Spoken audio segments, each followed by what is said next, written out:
Hello, everyone. I hope you're having a wonderful day. I'm off currently seeing some Civil War battlefields, and there should maybe be a video in the future of that. At least as of recording right now, I plan on making content for that. But of course, we'll see what happens. You never know.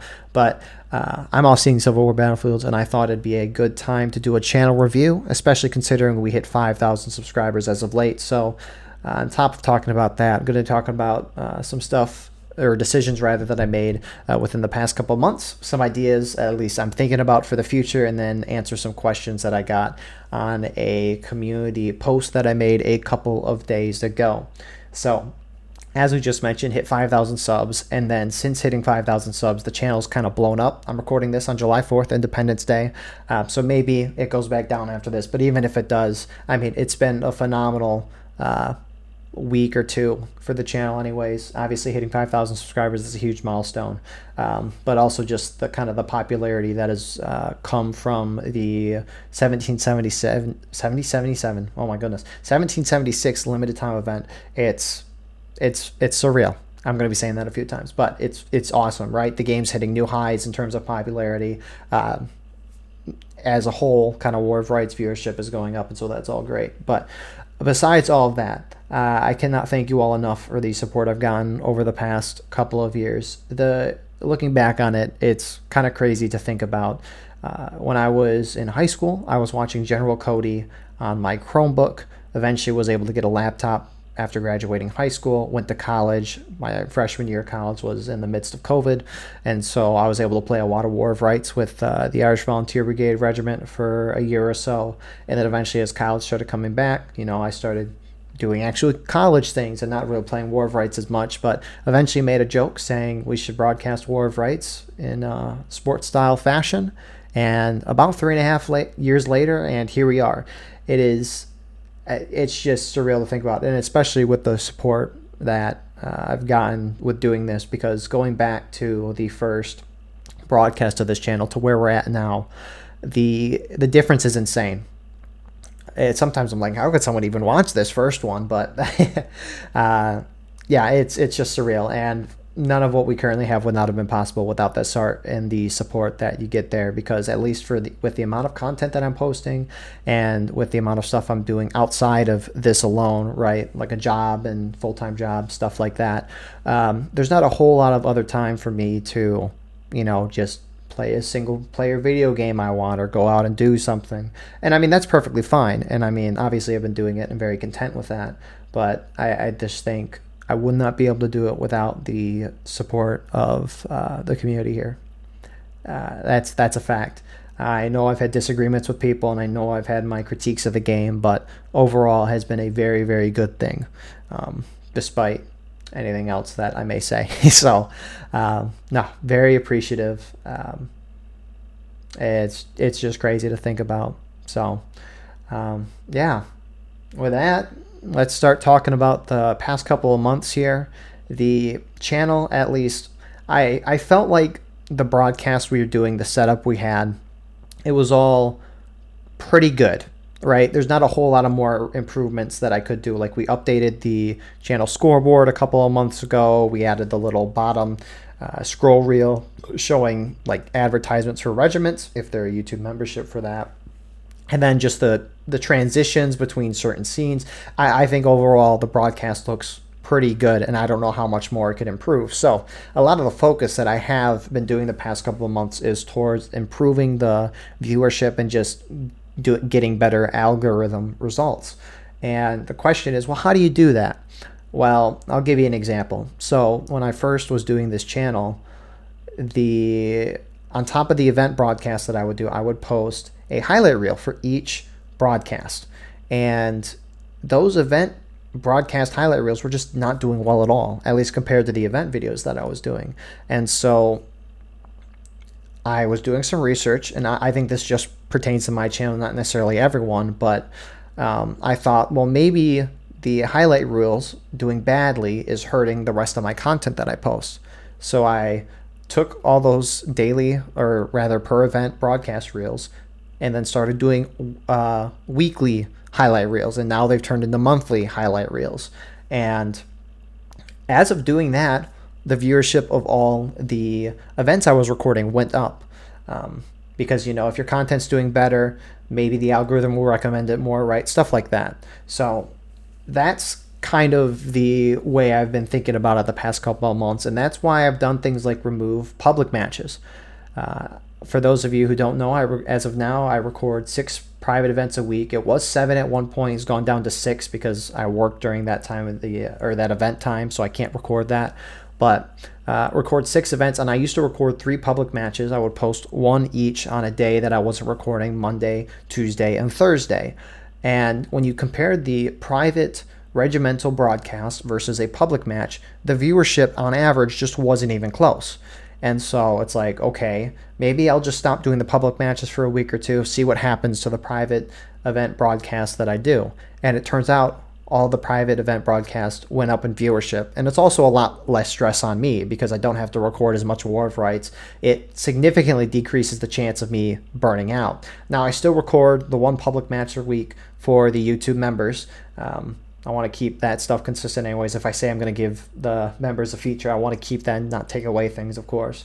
So we still do that. But in terms of, that would have been 4 public matches at that point, 3 public, 1 YouTube member. But removing those 3 public matches per week has really bolstered viewership overall, and it has put a lot less stress on me, which has been very nice. And that's a very similar thing to the podcast that we did once a week. It varied depending on schedule and stuff like that, but we tried to do it once per week. And again, it was a very similar thing. They were fun to do, don't get me wrong, but it felt like it was hurting everything else. And I think a thing to note with especially the public matches of the podcast, not opposed to bringing those back and doing them consistently again, if the time is right. And I think that's a key word with a lot of the changes I make, if the time is right, because it just didn't feel like the public matches and podcasts were right for now. However, if the situation changes or something pops up, we'd always go back to those. Like, I'm posting a podcast out here next week, at least. As of time of the recording, I should be. I'm recording this on Independence Day, July 4th. So happy belated Independence Day. But yeah. So I think another thing is we moved from Patreon to YouTube memberships.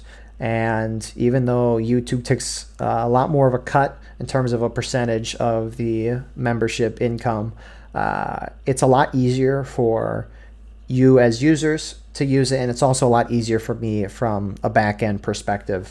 Patreon, whether it be on desktop, but especially mobile, was really difficult to use, and so it made a lot more sense to switch over to YouTube memberships. And for anyone that was wondering why I did that, that is why I did that. And then I think the last big change that the last big change has been moving the YouTube Shorts to our second channel called Battle Line Clips. And the reason why I moved them over to a second channel was because, one, they weren't doing that well. Again, it's a similar concept to the public matches and podcasts. But also, if you're watching YouTube Shorts, if you're on Instagram, right, and you're scrolling through, you're there to get a quick little dopamine laugh. You're not probably going to remember what you just saw in a minute. And usually, you don't start actively watching an account over a YouTube Short. That has been my experience, and that is what I've seen. And based on some YouTube stats I saw, if I remember right, people weren't converting from short to long-term viewership. It's the most extreme polar opposite of each other. Is you have short-form content, less than like 30-second funny clip, and then you have the hour-and-a-half long broadcast that we do on these channels.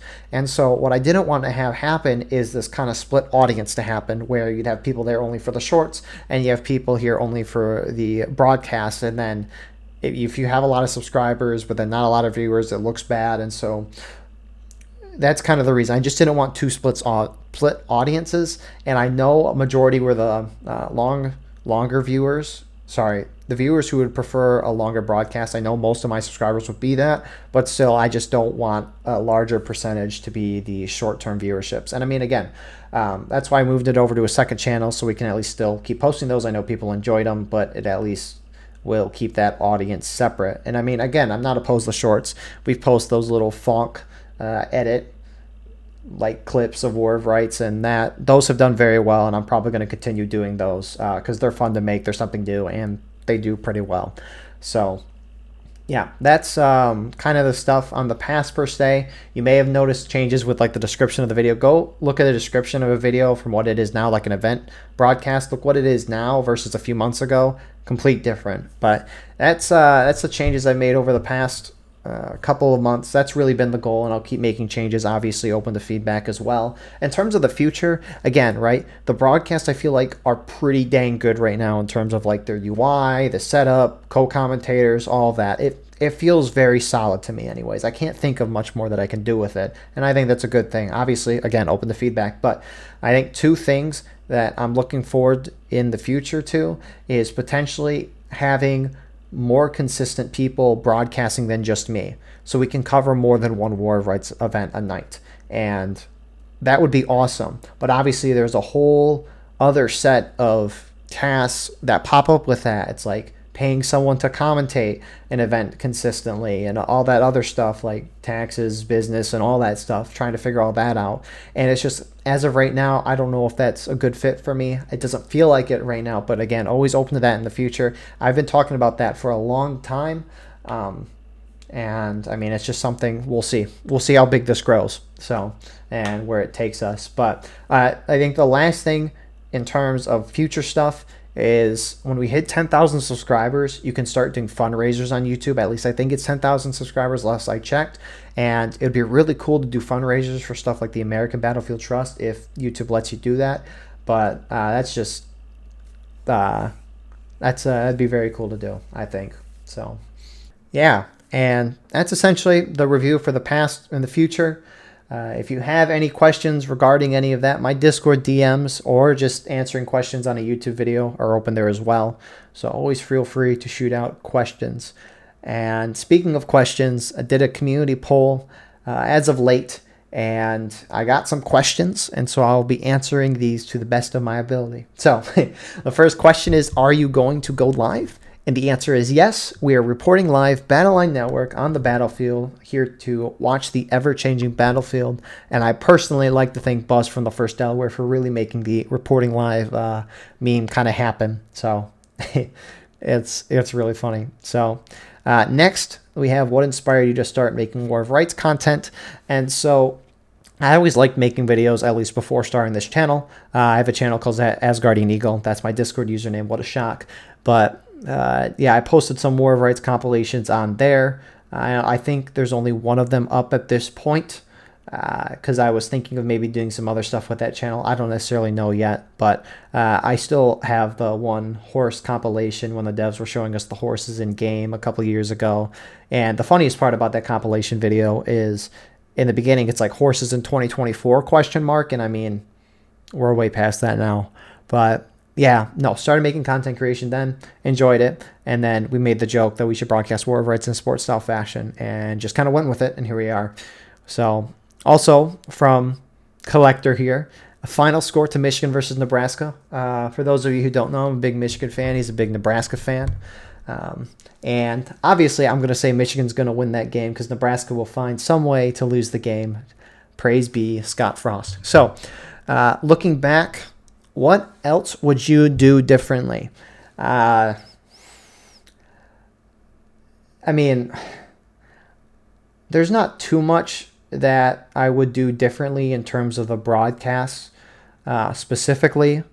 I think the only major like regret or wish I would have done things differently was with the event I ran a long time ago. The problem is towards season 3 and 4, I was trying to run it while do school, and that was just a mistake in and of itself. Obviously, there was a lot of other stuff that went down that I don't personally think was my fault. But, you know, if you're going to try to run something, you should be there. So that's probably BLN Wednesday. That was probably the mistake with that. But other than that, I mean, broadcasting and stuff, I don't know if I'd change it, really. It's been in slow, steady growth, slowly learning, getting better at things. And so can't ask for something more than that. Next, we got a spicy one. The next 3 are spicy. Favorite regiments to spectate. Now, the regiments that I like to spectate generally play how I like or would like to play these games. I like being aggressive and just taking the initiative and going for it. And so if your group does that, I will probably like watching you more just for that fact. And I mean, what? You have Army of Northern Virginia, 11 Mississippi, Irish Volunteer Brigade. I mean, Free States Brigade is aggressive every once in a while. You got Sussex Brigade as well. I mean, it's just the groups that like to play aggressive, I like watching them more. And obviously, being not as aggressive, that's great as well. It's just a preference thing, right? As with all strategy and War of Rights and stuff. So those are probably the better ones to watch. But again, it's not like I dislike anyone or any regiment per se watching them. Everyone plays differently, and I think that's the cool part about this game is there's always a group, whether it be like EU, NA, or a different way to play the game, whether it be sitting and shooting or charging nonstop. I think that's the glorious part of it. So the next two are kind of the same. Top 5 public officers and top 5 event officers. I don't watch pubs often. I mean, I know some officers consistently play from like 12th Virginia and 30th Ohio, and they always seem to consistently do fine in pubs. So you could probably say one of those, but I don't watch pubs that often. And then you have top 5 event officers.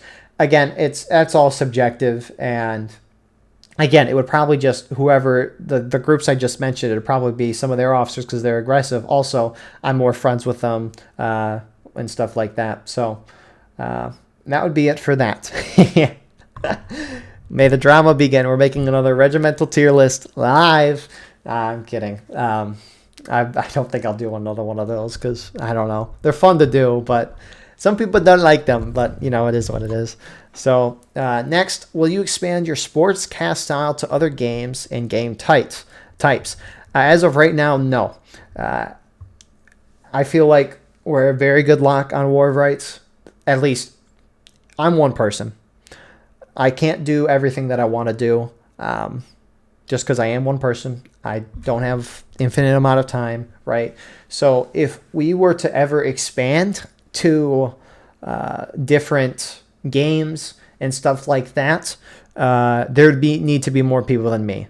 What I don't want to do is record War of Rights half the time or most of the time and then record something else for a little bit of the time and then people subscribe. Let's just say BCOF, for example, right? Battle Cry of Freedom, right? Let's say I do 50-50 War of Rights and BCOF. I don't want to have a split audience for that. So again, at this point, part of it is the split audience thing, but I think majority of it is just I'm only one person. And if we were to expand to other games, it would be games probably similar to War of Rights first, like Hell Let Loose, for example. But again, it's one of those time and place things. So next, we got a load of questions from Stecker here. Good to see that. But what would you change about War of Rights? Now, I think the biggest thing I don't like, there's two things. I would probably say burn contention to the ground. That would probably be the first thing, is removing contention as a game mode. It's so bad. There is a couple good matches where like things are even, but most of the time it's a lopsided mode. And because everyone's fighting over one flagpole.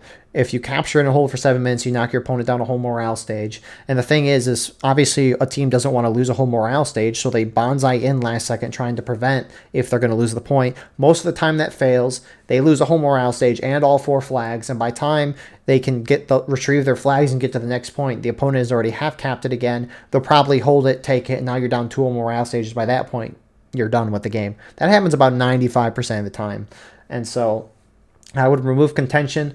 That'd probably be the biggest thing in terms of changing the game, I guess. Yeah, that's probably the biggest change I'd want. So yeah. What would you change about the event process? So I'm a little confused by the question, but in terms of the events I cover right now, something I would want to change is that they actually start when they're supposed to. If an event says we're going to start at 8 o'clock, we should start at 8 o'clock, not 8:10, not 8:15, not 8:20. So, yeah. In terms of the other events that I don't cover, I generally pick the event that has the most amount of people going to it, or at least isn't covered by other people. And so it's not like I'm opposed to covering one event over another per se.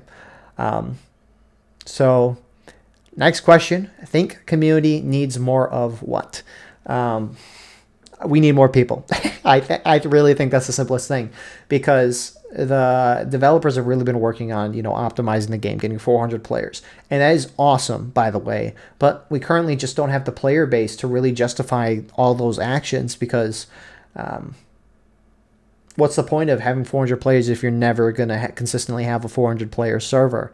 And I think by having more than one public server, like even 2, 3, 4, 5, right? Any amount, it gives people who hop on a choice of what they want to play, whether it be Antietam Skirmish, Harper's Ferry Skirmish, Contention, Conquest, right? And I mean, even if 2 servers are on the same map pack, they could be at different parts of the rotation. So you can decide what you want to play more, and I think that could be a lot more enjoyable for a game. I think when you have more choice in a game that has a lot of different game modes, I think that would make it more enjoyable. Because when I go to record public matches, it's like, oh great, I'm stuck to this one specific map, and maybe I don't want to watch it then. So it'd be nice to have options, I think. So players is probably what the community would need most of. And in terms of what the community would need less of, this I think is solved by if we have more players, but the public match recruitment process can sometimes be a bit crazy. Can you blame regiments though, right? They want to get players, and so they go out and recruit. But what ends up happening is if 2 different groups want to host the only pop that'll be active in a day, they're staying up super late at night or keeping their PC on, trying to make sure that they get the server pop, or there's just a bunch of people spawn recruiting at main, and so people are always asked if they want to join a regiment. And not that would necessarily go away with more players, but if there's more players, that means more people joining groups and maybe less of a stress on trying to recruit, because sometimes it can get a little nasty with that stuff. But outside of that, I mean, there's always going to be people who have disagreements. I mean, I have disagreements with people, or like dislike a certain group for a certain reason or stuff like that, right? I think everyone's going to have that. And so stuff like that is what it is. I feel like it's everywhere. But I think the public match regimental's recruitment process, it can be a bit hectic. But I mean, other than that, what you find here in War of Rights community, you're going to find everywhere else in terms of issues for the most part. So next, how has your game impacted your view on the Civil War? It was interesting because before really playing War of Rights, I liked the big line battles, like Gettysburg. It's all the movies, stuff like that. I mean, very baseline, but playing this game for as much as I had and talked about strategy, especially with like the locations of the map, the weaponry, I would say I've learned a fair amount. Now, I don't know everything, and by no means am I even close to like someone who is knowledgeable overall about the Civil War, but it's definitely expanded my knowledge of the Civil War. And seeing the Maryland campaign of 1862 for like the first time in person, it was surreal, especially after you play a game for a couple of years. A lot of it was the same, some was different, but it's as awesome. I just learned a lot more, that's for sure. And then our last question, ideal update 200. It would preferably be a bigger content change that makes sense. I think the biggest complaint for the developers, which has come from me, is that they've talked about posting stuff or working on stuff in the past, like horses, a map maker, improved melee combat, yet we have not seen a lot of that major stuff. And so if they can start getting that major stuff done, that would be awesome to see. Now, for example, horses, I don't particularly care too much for horses. I don't think it's going to change much, but obviously a lot of people are excited and want in the game, right? And I think it'd be cool to have horses. So like an update 200 with horses would be very cool, or like a Gettysburg map pack. So I think that stuff is just the stuff they've talked about would be really cool to see in the next update in the past. But anyways, this is running a lot longer than expected, but what do you expect from a certified yapper? So with that all being said, again, I appreciate you all for 5,000 subscribers. Again, seriously could not do this without you. I hope you enjoyed this little channel review. If you have any suggestions, questions, stuff like that, feel free to ask. But anyways, again, I appreciate you all, and I hope you enjoyed the yap session. Have a wonderful rest of your night.